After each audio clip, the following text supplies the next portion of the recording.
we're delighted to be the publishers of Cappuccino Dusk. Konkona, thank you so much for choosing HarperCollins as the publisher here. We've lived through the book and we've been with the book for a year, more so I think, more than that. I have read and reread the books a couple of times. She has reread it even more times than I have. The book has turned out to be exactly what we wanted, and I can tell you that it's a great vibe, it's a great book.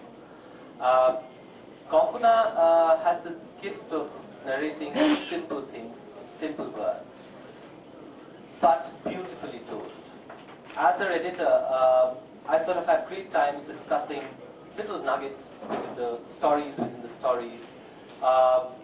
talking about characters we both loved and hated, killing them at times, resurrecting them again. And we had a great time making the book. I was talking to Supriya right now. Thank you, Supriya, for being here. We're delighted to have you over.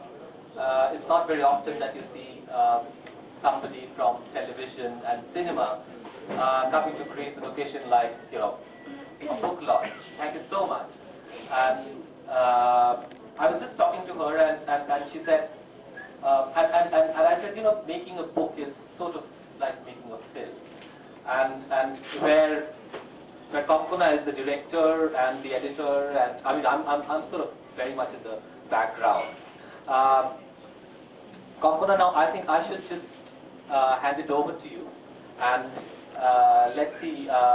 Maybe they should have a feel of what the book is all about. What is Cappuccino Dusk? How much of caffeine there is in the book, after all, if at all, that is.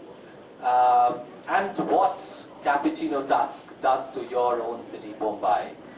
Thank you so much. Hello, everybody. And to begin with, I'd like to thank everybody for coming here this evening. It's no joke to carve out an evening's time for an event in a city like Bombay. And I'm very, very happy to see all my friends and well-wishers here this evening. And it's a done thing for the editor to say nice things about the author, and it's also a done thing for the author to say nice things about the editor. And to follow the cliché format, I would like to say that, if there's anyone who's adopted the novel, nurtured it, molded it, sculpted it, to my entire satisfaction, it's Saugata Mukherjee. And if I'm here this evening, it's entirely because of him, and please give him a big hand. And I'm also delighted to have Supriya here today. You don't mind me pronouncing it in the Bengali way? No, I actually think for the first time I've heard my real pronunciation. Yeah. So it's a delight to have Supriya here. She's Hansa Ben to the entire country, a person who epitomizes wholesome humor. But for me, I think I will always remember Supriya for a very nuanced performances in Bazaar, in a movie like Vijayta, Sarkar. Those, though they were a little more grey than a Hansa Ben characters, I preferred those. And I'm very honored that she's here today. And over to you, Supriya. I would say I'm really, really grateful to be here, because the first time I've never been for a launch of a book, and I'm an avid reader. So all I know is I love meeting the author. I love to know what's happening in her mind or his mind, and then having the opportunity of opening a ribbon is like icing on the cake. So thanks for having me here. And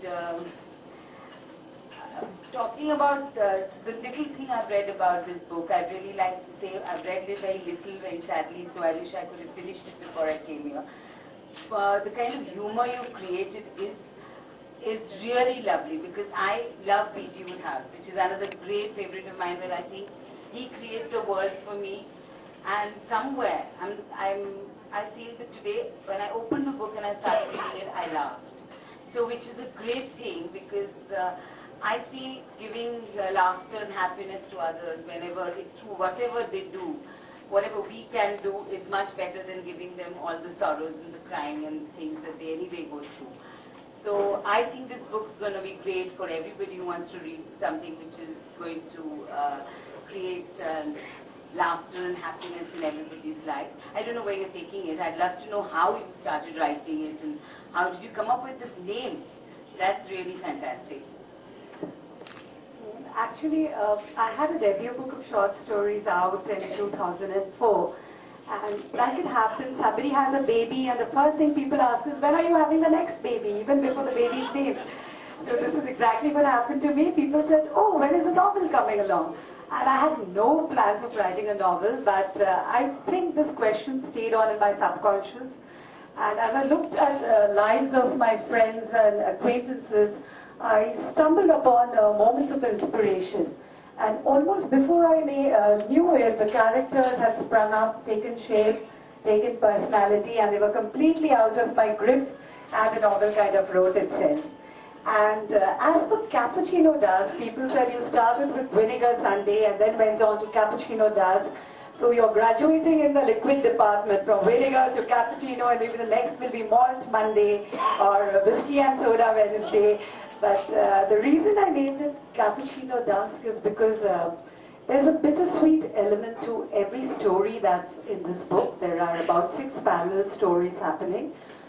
Bittersweet element to nearly everything, and every now and then, after a set of events, the book settles down to coffee and adda, which happens at the Banerjee's place. So there's a lot of adda, there's a lot of coffee, and the entire novel is punctuated by these chat sessions, and I thought it was apt to name it Cappuccino Dusk. Before the adda begins, I think we should just do the mantra. Can I?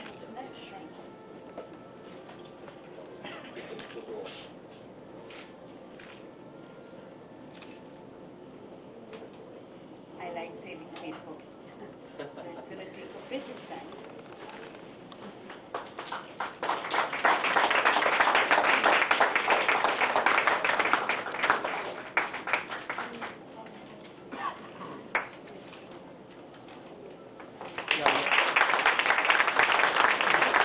I love the cover. It's really nice.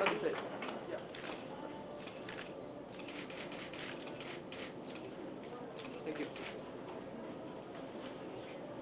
Very, very nice.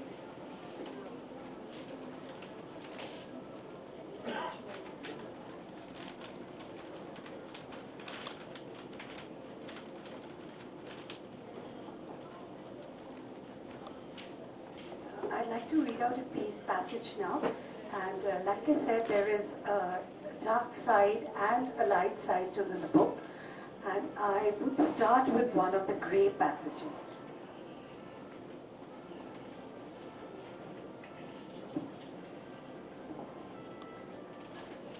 It was the night of the full moon again. She stood watching the moon rise for a while as it went from a gigantic golden orb to a diminutive silver one. Suddenly, somebody whistled below. After a few moments, the whistling stopped. She raised her arm to pull the curtains when the whistling came again. She froze at the window, listening intently to the tune. It was one of her favorite childhood tunes.